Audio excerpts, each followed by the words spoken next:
Hi, Algebra students. This is your test review. So you have your test tomorrow, Wednesday. Is that right? Nope, is Tuesday. So make sure you get that done on Tuesday, and any work that is not finished for the semester, make sure that is done by midnight on Wednesday, because I have to finalize your grades first thing Thursday morning. All right, so I'm going to go through these problems, and if you have any questions on any of them, please reach out to me, and I will get in touch with you, and we can figure out what the questions are. All right, so hopefully you guys had these examples.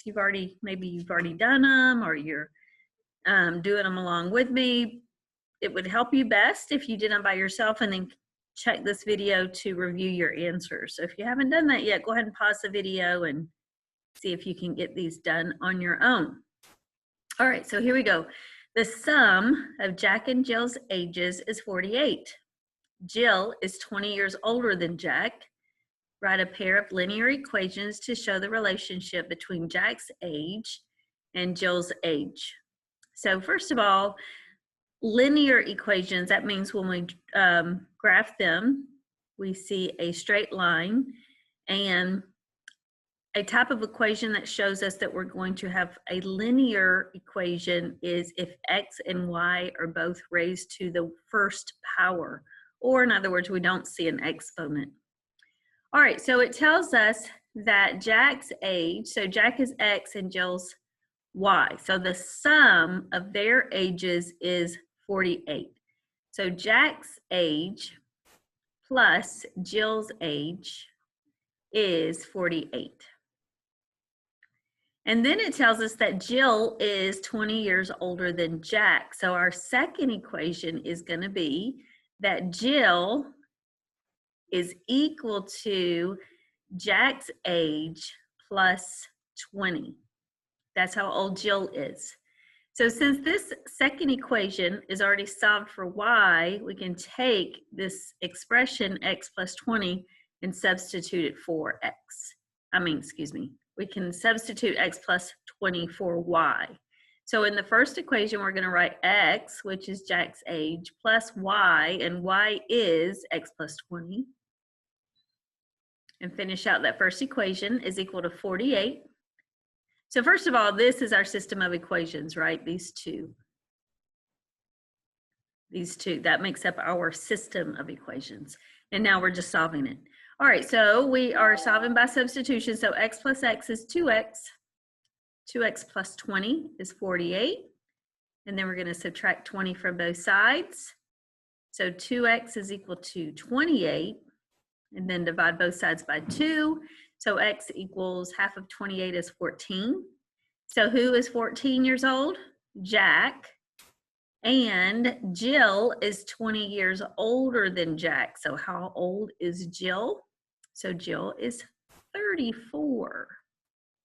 So Jill is 34 and Jack is 14. And together, does 14 plus 34 equal 48? It does. So I know we're right. Okie dokie.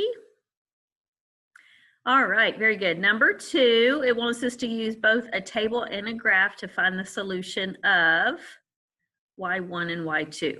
So I'm just going to use my calculator. I'm going to plug in each of these values. So I'm going to use 1/4 raised to the, so if x is -1 minus 3 is raised to the -4th power, and I get 256. And then I'm going to use 1/4 or 0.25 raised to the 0 minus 3 is -3. So that's 64. And then I'm going to do 0.25 raised to the 1 minus 3 is -2. So that would be 16. And then 0.25 raised to the -1st. Uh-oh. My bad. Raised to the -1st is 4. And then 3 minus 3 is 0. So 1/4 raised to the 0 power is 1. And then 0.25 raised to the first power is 0.25 or 1/4. All right, that's our first column. So let's go ahead and graph these. So if we go left 1 and go up 256, wow, that goes off the page. What if we don't go right or left and go up 64? What if we go right 1 and up 16? Or 2, 4, 3, 1. These are being counted by 2, right? And then 4 and a 4th. So basically, my pen turned off all of a sudden. I don't know why it does that. All right, so we would have a line that does this thing right here. Get really, really, really, really, really close to 0. Okay, so that's our first line. All right, now we're going to do the second line. I will change colors. So 2 to the negative 1 is 1/2. 2 to the 0 is 1. 2 to the first power is 2. 2 squared is 4. 2 to the third is 8. And 2 to the fourth is, what, 16, I think? Yep, so we're going to go left 1, up 1/2. And then 0, 1. And then 1, 2. And then 2, 4. And then 3, 8. 4, 16. So this one is going to come this way, up like this. And we can use both our table right here and our graph to show that this has one solution. And that solution happens to be 2, 4. 2, 4. Okie dokie. All right. Hopefully you guys got that. All right, number 3, write the inequalities in slope-intercept form, and then we're going to graph the solution. So the top one, we would solve for we'd solve for y by adding x to both sides. So add x will be positive x minus 1. And then the second one, we would subtract x from both sides, negative x plus 3. So let's graph our first one. Negative 1, that would be right there because these are going up by 2. And then we're going to go up 1, right 1. Whoops. I don't like this table. You know what? I'm going to graph it down here on this one. I'm going to graph it on this one that's counting by ones, okay? All right, so we're going to start at negative 1, and then we're going to go up 1, right 1, up 1, right 1, up 1, right 1, up 1, right 1. And it's a dotted line, which basically that looks like a dotted line, doesn't it? And then let's do our other color, like red, for example. We're going to start at positive 3. And we're going to go down 1, right 1, down 1, right 1, down 1, right 1, down 1, right 1. So here's another dotted line. And for our purple, I forgot to color. So well, let's color for our red since that's the color of my pen. So we're going to do above. So I was shading all this area. And then for my purple, for the top one, I would also shade above. So that means our solution set is going to be here. And these are dashed lines, right? There we go. So my solution set is up here in this area.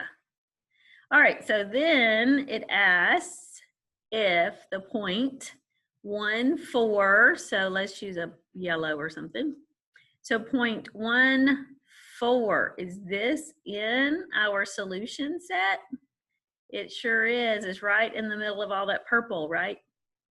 So the answer is yes. I need to change colors. You can't read my yellow on a white background.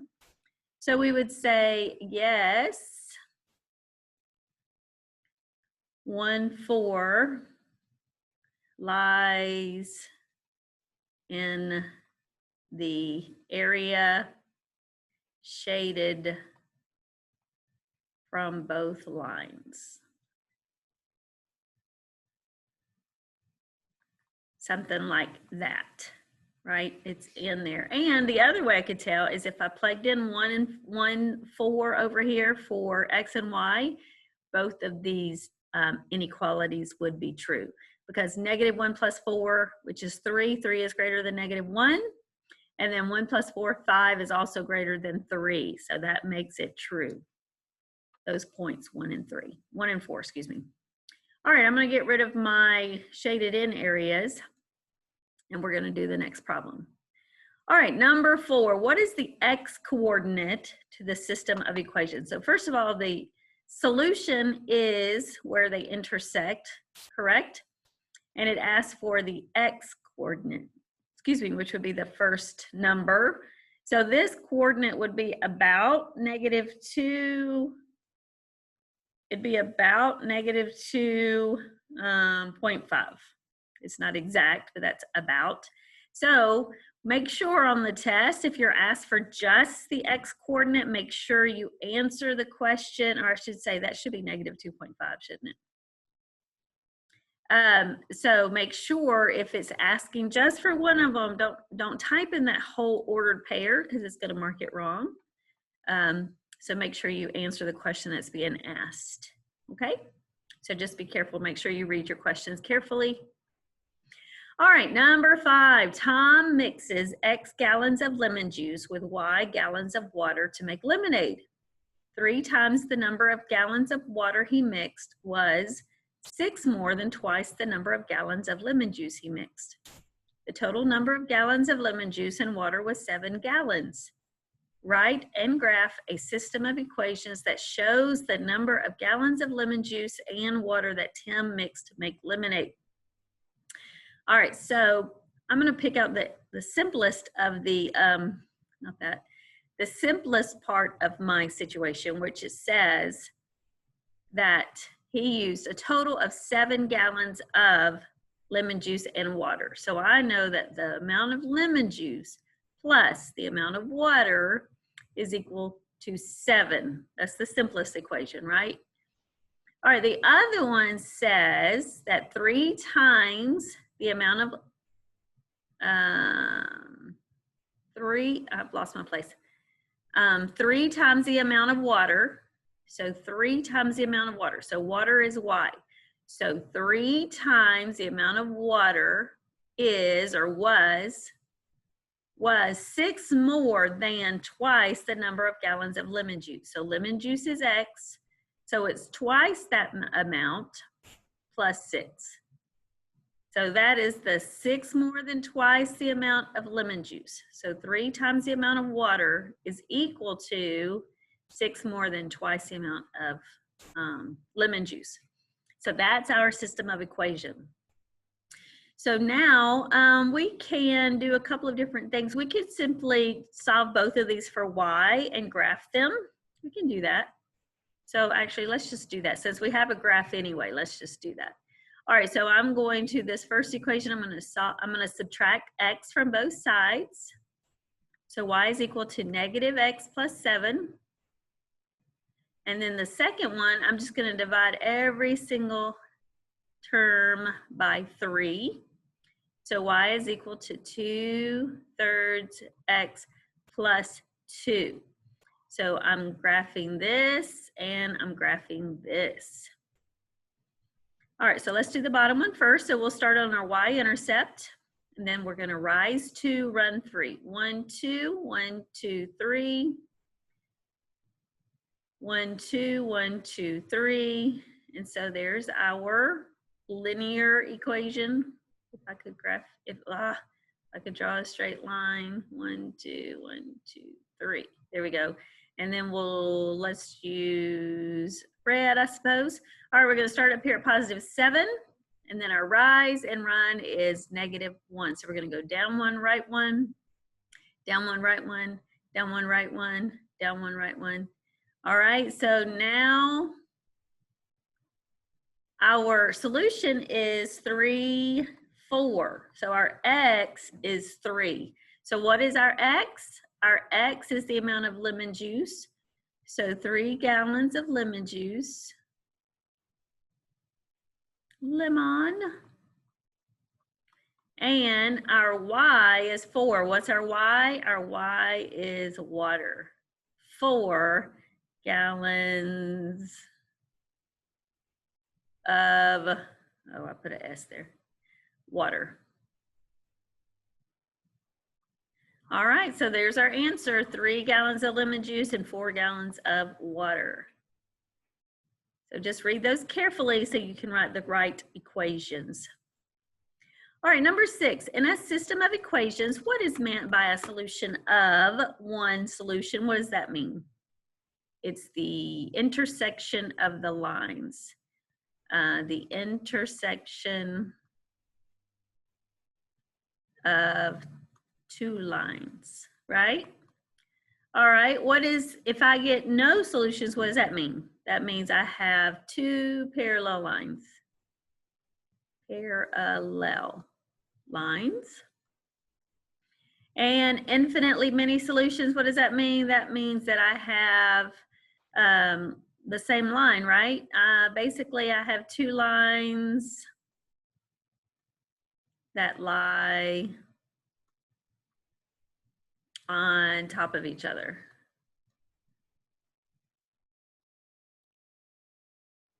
Or basically, I've graphed the same line twice, basically.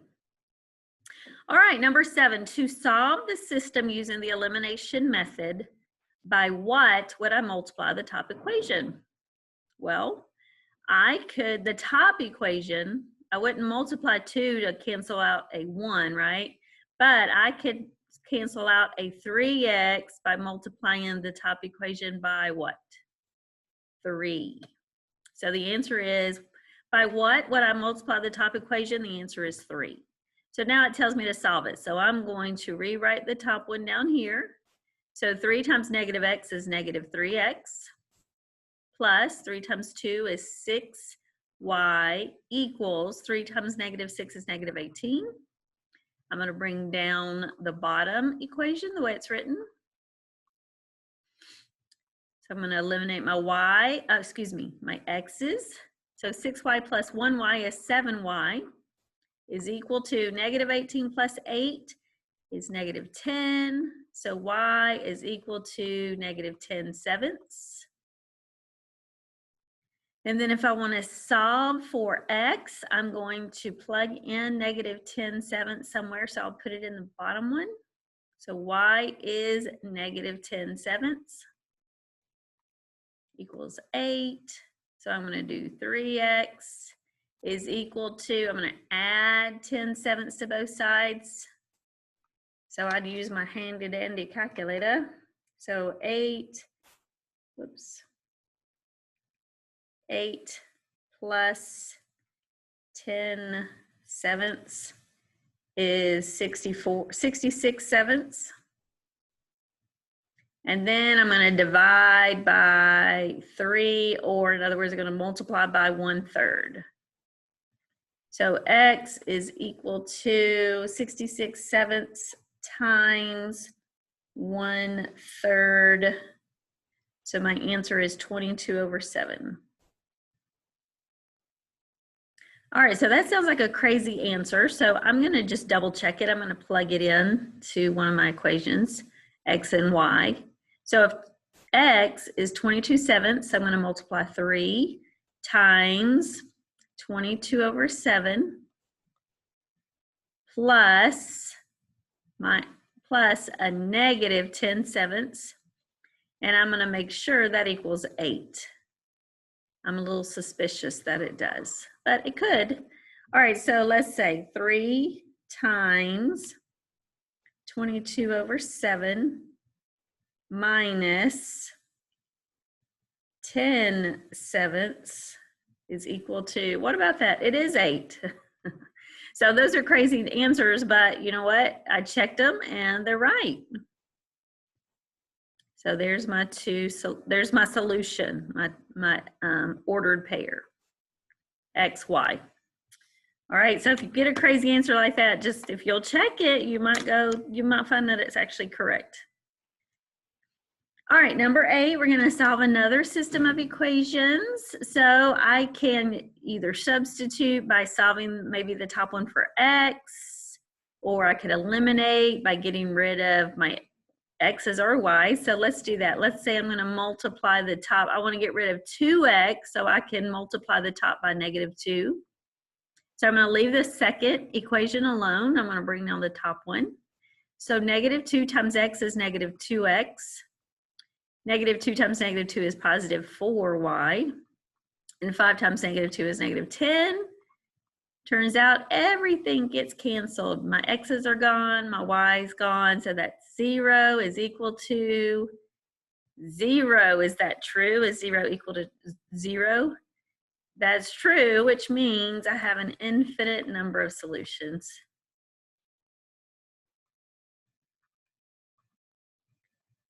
Infinitely many solutions, which means if I graph those two lines, they would lie on top of each other. Okay? All right, number 9, the way this is worded, it's saying that f of x is equal to g of x. So for me to solve this, I'm going to set this equation equal to this expression if we take out the equal signs, because it's telling us right here that they are equal to each other. So I'm going to say -2/3 x plus 3 is equal to -1/2 x plus 8. Well, my y's are eliminated. Now I only have x's, so I'm going to add 1/2 x to both sides, plus 1/2 x. And my calculator tells me that I get -2/3 plus 1/2 is equal to -1/6. So I have -1/6 x plus 3 equals 8. So now I'm going to subtract 3 from both sides. So I have -1/6 x is equal to 5. And then how do I get rid of negative times 1/6? I'm going to multiply by the reciprocal. So I'm going to multiply both sides by -6. -6. So those eliminate each other. So x is equal to -30. So that's my solution. So when it's written like this, you guys, it's saying that these are equal. When you solve, you're going to only solve for one of your variables. At least on the test, that one variable will be one of your solutions, like your choices A, B, C, or D. Now I could solve for y by substituting -30 into either of those equations, but on the test, when you have a question like this, you're not going to need to figure out what the y value is because of the way it's written. So just remember that. All right, so here I have two inequalities. So I'm going to graph them and shade. Remember, I'm going to either use my dotted lines or my solid lines, and I'm going to shade above or below depending on my inequality sign. Now, number 10, I am going to go ahead and rewrite this. I always want my variable to come first, my variable that's by itself. Now, you can't just flip it around and use the same sign. So the little part of the inequality is pointing toward the y. So when I rewrite this and I pull that y to the front, I have to turn that inequality around, because if the little point is pointing to the y, when I rewrite it, the little point of my arrow has to be pointing to my y as well. So now I can just say 2/3 x minus 3. And then for this one, I'm going to solve for y by subtracting 2/3 x from both sides. So y, my sign doesn't change on this one because my y is still to the left of my inequality sign. But if I subtract 2/3 x from both sides, I get this. All right, so let me start with the bottom one. So I'm going to start with +4, and then my rise is -2. So I'm going to go down 2, right 3. 1, 2, 3. Down 2, right 1, 2, 3. And that is a dotted line. That's a dotted line. And am I going to shade above or below? All right, it's less than, so I'm going to shade below that line. So all of this would be shaded. All right, now we're going to change colors. Let's do light blue. So we're going to start down here at -3. And then my rise is +2. 1, 2. My run is 3. 1, 2, 3. 1, 2. 1, 2, 3. And is my line dotted or solid? So it's a solid line.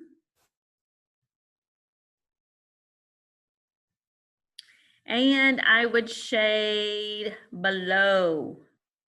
So all this is going to be part of my solution set, all of this.